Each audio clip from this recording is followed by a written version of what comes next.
Hi guys, welcome back to fast introduction. उम्मीद है कि आप सब ठीक होंगे और आज हम इस वीडियो के अंदर जानेंगे कि काला पानी लेपुलेको लिम्पियाधुरा के बारे में प्राइम मिनिस्टर ऑफ इंडिया ने क्या बोला। आजकल अगर देखा जाए तो इंडिया के अंदर कई सारी जगहों पे जो है ना इलेक्शंस हो रहे हैं और जब भी इलेक्शन होते हैं इंडिया के अंदर तो वो कोई ना कोई हादसा कराते हैं या कोई ना कोई ऐसी प्रॉब्लम क्रिएट करते हैं लोगों के लिए ताकि उनको पब्लिसिटी मिले और ज़्यादा से ज़्यादा लोग उनको वोट दे। अभी भी बहुत सारी जगहों पर इलेक्शन हो रहे हैं तो मोदी ने इस काला पानी लेपुलेको लिम्पियाधुरा के बारे में कुछ अल्फाज बोले। आइए वीडियो को स्टार्ट करते कि क्या अल्फाज बोले और क्या बात हुई है। स्टार्ट करते हैं। नमस्कार दोस्तों, जय नेपाल यूट्यूब चैनल में आप सभी का स्वागत है। नमस्कार सभी जने लाई। उम्मीद करता हूं आप सभी स्वस्थ होंगे, सुरक्षित होंगे। मैं सत्यम मिश्रा आपके सामने दोस्तों हाजिर हूं फेस टू फेस एक नए टॉपिक को लेकर जिस पर डिस्कशन करना इंपॉर्टेंट है और अपने पॉइंट ऑफ व्यू रखना इंपॉर्टेंट है। आप सभी को मालूम होगा दोस्तों, भारत और नेपाल के भी जो रिश्तों में कहीं ना कहीं खटास उत्पन्न हुई थी वो भारत नेपाल सीमा विवाद से हुई थी, जो कि काला पानी लेपुलेको लिम्पियाधुरा का था। अगर मैं आपको इसमें बता दूं तो अगर आप भारत के इंटरनल अफेयर से अपडेट रहते होंगे तो भारत में इलेक्शन है। कितने 5 राज्यों में भारत में इलेक्शन है, जिसमें उत्तराखंड भी है। जैसे उत्तराखंड का नाम आता है, नेपाल और भारत का जो सीमा विवाद है काला पानी लेपुलेको लिम्पियाधुरा को लेकर वो सामने आ जाता है, क्योंकि ये मामला उत्तराखंड राज्य से भी जुड़ा हुआ है। और जो पास है, हाँ नेपाल दावा करता है वो नेपाल का लैंड है और इंडिया दावा करता है वो इंडिया का लैंड है। तो यहाँ दोस्तों डिस्प्यूट इनके बीच है। अब भारत के जो प्रधानमंत्री हैं अपनी पार्टी का दोस्तों प्रचार करने के लिए उत्तराखंड गए थे। उत्तराखंड में उन्होंने क्या किया, उत्तराखंड में जो उन्होंने विकास कार्य किए थे उनका वो डिस्क्रिप्शन जनता को दे रहे थे। उसी में दोस्तों उन्होंने एक ऐसी बात कर दी कि काला पानी लेपुलेको लिम्पियाधुरा की बात आप सभी के सामने आ गई। उन्होंने दोस्तों लिपुलेक पास था उसके बारे में बात की। सबसे पहले आप इस वीडियो को देखिए, इसके बारे में हम डिस्कशन करते हैं इस वीडियो के बाद। 151 पुलों के निर्माण का काम भी किया जाएगा। भाई और बहनों, आपको सुख सुविधा से वंचित रखने की सोच रखने वालों के उनके कारण ही मानस खंड, जो मान सरोवर का प्रवेश द्वार था, सड़कों से वंचित रहा।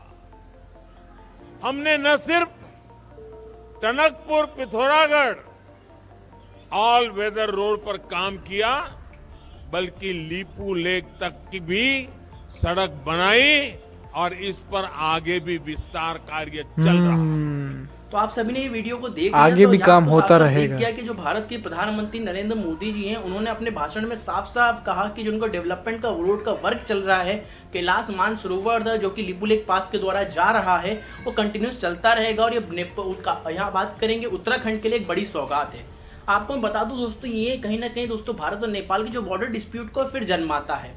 लेकिन दोस्तों इस पे ज्यादा बातचीत नहीं हो रही, क्योंकि नेपाल बिल्कुल ये बातचीत नहीं हो रही अभी तक नहीं और ये बात आगे फिर बढ़ेगी। टेरिटरी का बात चल रही थी या बॉर्डर डिस्प्यूट चल रहा था, तो यहाँ दोस्तों कहीं ना कहीं हमारी जो मीडिया है, जैसे कि आप एक एक करके देख सकते हैं, इंडियन मीडिया ने नेपाल की जब ये बॉर्डर डिस्प्यूट हुआ था, क्योंकि यहाँ क्या किया, भारत ने अपने मैप को अपडेट किया और काला पानी लेपुलेको लिम्पियाधुरा को अपने इसमें इंक्लूड कर दिया। जम्मू कश्मीर का वो मसला चल रहा था, जम्मू कश्मीर को जब 2 टेरिटरी में बांटा यूनियन टेरिटरी में, तो ये पास को भी उन्होंने अंदर कर लिया और अपने मैप में शामिल कर लिया।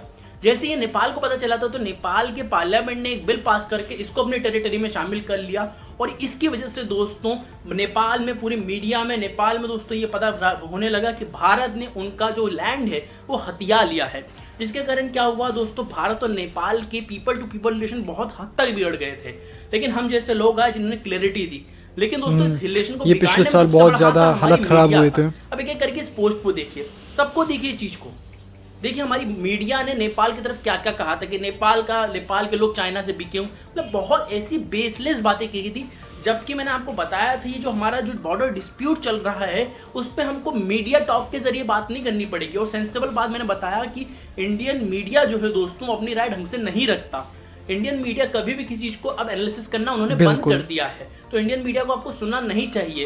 लेकिन आप सभी को मालूम था कि इंडियन मीडिया दोस्तों इंडियन मीडिया सिर्फ बात को बढ़ाती है और कुछ करती नहीं है। लोगों में दोस्तों भारतीय के प्रति इस मीडिया ने खूब जहर भरा था, जिसके कारण दोस्तों पीपल टू पीपल रिलेशन बहुत हद तक बिगड़े थे। लेकिन हम जैसे लोग दोस्तों कई आए जिन्होंने क्लैरिटी दी कि ये जो बॉर्डर डिस्प्यूट है इस पर बैठ के बात होनी चाहिए। मैंने अपने बहुत से वीडियोस पे बनाए हैं और इस पे मैंने ये भी कहा है दोस्तों, जब पूरा भारत में आप बात करेंगे सारी मीडिया खिलाफ था, हम जैसे लोग आए थे इस पे बात करने के लिए, और मैं आपको बता दूं मैंने इस पे सिंपल सा सोल्यूशन दिया था कि दोनों देशों को टेबल टॉक के जरिए बात करनी है।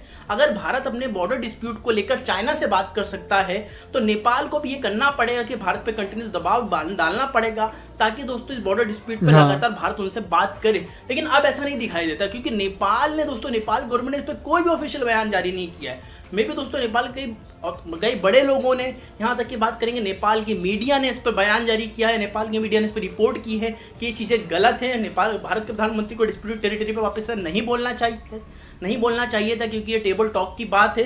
लेकिन नेपाल गवर्नमेंट की तरफ से कोई ऑफिशियल बयान नहीं आया।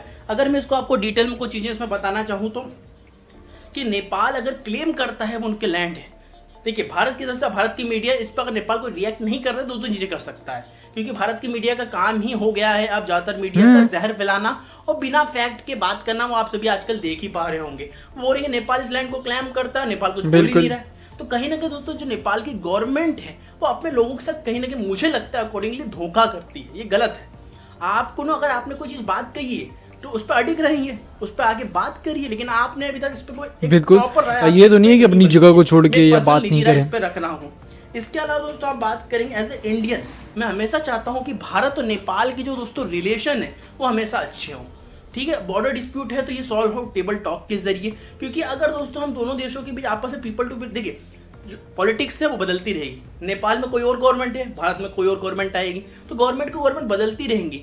लेकिन ये गवर्नमेंट और ये जो मीडिया है, ये जो जहर फैला के जाएगी, ये लोगों को आपस में जीने नहीं देगी। और मैं आपको बता दूं कि भारत और नेपाल के रिलेशन बहुत हद तक पुराने हैं। जितने दोस्तों किन्हीं दो देशों के बीच रिलेशन नहीं, उससे ज्यादा गहरे रिलेशन भारत और नेपाल के लोगों के बीच हैं, जिनको कहीं ना कहीं दोस्तों इस मीडिया ने उस बॉर्डर डिस्प्यूट के जरिए तोड़ने का काम किया था और इतना जहर फैलाने का काम किया था। जहां दोस्तों कई लोगों को यह बताने की कोशिश की गई थी कि नेपाल बिल्कुल गरीब देश है, नेपाल तो भारत के टुकड़ों पल रहा है। यहाँ तक कि दोस्तों जो नेपाल की जो ये ऐसे अल्फाज बोले थे पिछले साल जब वीडियोस आई थी, योगदान दिया है, उन तक को ये कह दिया था कि खाती भारत का। अब ये बात बोलने लायक नहीं है। ऐसे जहर फैलाए गए थे। अब उस जहर को ऐसे तो पाकिस्तान के एक्टर को भी बोला जाता था कि पाकिस्तानी एक्टर को ये बोला जाता था कि यार इंडिया का काती हो, इंडिया के खिलाफ बोलते हो। गवर्नमेंट को बताना चाहिए, स्ट्रिक्ट खड़ा होना चाहिए कि आपकी मीडिया ने हमारे रिलेशन को बिगाड़ने का काम किया है। आप उनके साथ बात करते, लेकिन ऐसा नहीं किया। इससे क्या हुआ दोस्तों, आपका जो आर्ग्यूमेंट है, नेपाल का जो आर्ग्यूमेंट है, उसको वीक करने का काम किया आपकी सरकार ने। जो मैं बिल्कुल बेस बात है, जिस भारत अगर चाइना से बात कर रहा है बॉर्डर डिस्प्यूट को लेकर, तो भारत सीधे बात कर रहे हैं। नेपाल को भी अगर बॉर्डर डिस्प्यूट को लेकर बात करनी होगी भारत से, तो सीधे बात करनी होगी, नहीं तो ऐसे काम नहीं चलेगा। भारत और नेपाल में अंतर है। भारत एक बहुत बड़ी इकोनॉमी है, नेपाल एक छोटी इकोनॉमी है। लेकिन दोस्तों आप पुराने हमारे दोस्त हैं। अगर आप बातचीत कंटिन्यूस बना के रखेंगे, आप बोलेंगे कि हाँ हमको इस पर बात करनी है, क्योंकि जब ये मैप अपडेट हुआ था तो एक, अगर मैं प्रॉपर न्यूट्रल वे में बात करूं, तो भारत ने मैप जब अपडेट किया तो इसको एरिया में शामिल किया। मेरा क्वेश्चन ये बनता है हमारी गवर्नमेंट से, मैं अपनी गवर्नमेंट से पूछता हूं कि अगर ये आपने अभी शामिल किया तो पहले शामिल क्यों नहीं था? मैं तो ये सिंपल पूछूंगा ना, आप अपनी गवर्नमेंट से ये पूछिए कि अगर ये पहले हमारा लैंड था तो हमारे मैप में शामिल क्यों नहीं था? ये हमारा फर्ज बनता है अपनी गवर्नमेंट से पूछने का। और यहाँ दोस्तों दोनों की, नेपाल गवर्नमेंट का ये फर्ज बनता है कि नेपाल गवर्नमेंट से बोले कि इस पर बातचीत करें, नहीं तो जो चीज़ चलती रहेंगी तो पॉलिटिकल टूल के रूप में आपको हमेशा 4-10 साल नेपाल सरकारें यूज़ करती रहेंगी। यही यूज़ करेंगे। देखिएगा अगली बार कोई सरकार आएगी, बोलेगी भारत से हम बात करेंगे इस मौके पर, वो बात नहीं करेगी, वो उस मौके को आगे बढ़ाती रहेगी, क्योंकि राजनीतिक पार्टियों का काम ही होता है ये सब चीज़ों पर अपनी सत्ता को पाने के लिए। तो हमारा ये वीडियो यहीं समाप्त होता है।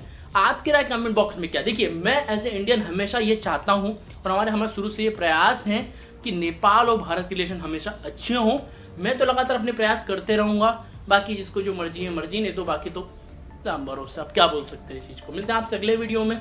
ध्यान रखना, सुरक्षित रहें, और कृपया करके मैं आप सभी से बोलना चाहता हूँ कमेंट बॉक्स में यार हेट स्पीच ना करें, ठीक है? वो मीडिया इतना कम नहीं है कि आप भी वही करने लग जाएंगे, ठीक है? तो आप भी हेट स्पीच ना करें कमेंट बॉक्स में। तो उम्मीद करता हूँ आपको ये वीडियो सेटिस्फाइंग लगा होगा, आपको कुछ राय जानने को मिली होगी, और मेरा एक न्यूट्रल राय है, ठीक है? सिंपल से सॉल्यूशन अच्छा होना चाहिए, जल्दी होना चाहिए। जय। इस टॉपिक के ऊपर अगर बात करें तो ये काफ़ी पुरानी बात है। मैंने 2019 से वीडियोस बनाना स्टार्ट किए नेपाल के बारे में, और 2019 से लेके अभी तक मैं यही सुन रहा हूँ कि नेपाल और इंडिया के बीच में ये डिस्प्यूटेड एरिया के बारे में बातचीत चलती है। हर 2-4 दिन बाद, हर 2-6 दिन बाद ये बात चलती रहती है। और इसकी अगर एक बात और मैं बताऊँ कि इस टाइम पे इंडिया के अंदर इलेक्शन हो रहे। ये इंडिया का खुद एक यूट्यूबर कह रहे हैं कि इंडिया के अंदर इलेक्शन हो रहे और इलेक्शन जब होते हैं तो वो कुछ ना कुछ ऐसी हरकत करती है, स्पेशली मोदी जो है या मोदी मीडिया का है, वो ऐसे हरकत करती है जिसकी वजह से लोग आपस में गुत्तम गुत्ता जो गुस्सा हो जाते हैं, एक दूसरे को गालियाँ देते हैं। वही सेम लाइन मोदी ने भी यूज़ की और बोला कि लेपू लेक में हमने रोड बनाए, 151 रोड जो है ना पुल बनाए और भी काम जो है ना आगे कैलाश मानसरोवर तक चलता रहेगा। तो ऐसी बात है कि नेपाल अब इस पे कुछ गवर्नमेंटली रिस्पॉन्स नहीं दे रहा, बट मीडिया रिस्पॉन्स दे रहा है और ये बात फिर बढ़ेगी क्योंकि जब इलेक्शन हो रहे हैं तो दोनों तरफ से गुत्तम गुत्ता हो जाए तो मीडिया जो है ना वो उसको और बढ़ावा देती है और इस टाइम पे फिर मोदी को जो है ना बढ़ावा मिल जाती है। और पाकिस्तान के साथ भी इनका ऐसा ही चलता है, पाकिस्तान के ऊपर भी ऐसे चलता है। जाहिर सी बात है काम के पैसे मिलते तो फिर इंडिया जब हालत ख़राब होती है, अगर कोई एक्टर इंडिया के बारे में कुछ बोलता था तो क्या बात होती थी कि खाते पीते इंडिया के और बात भी इंडिया के ख़िलाफ़ करते, तो ये चीज़ें चलती रहती थी। सो उम्मीद है कि आपको इस टॉपिक के बारे में पता चल गया होगा कि डिस्प्यूटेड एरिया के बारे में फिर से बात होने लगी है और इस चीज़ को और आगे पेश किया जाएगा इलेक्शन के टाइम पे।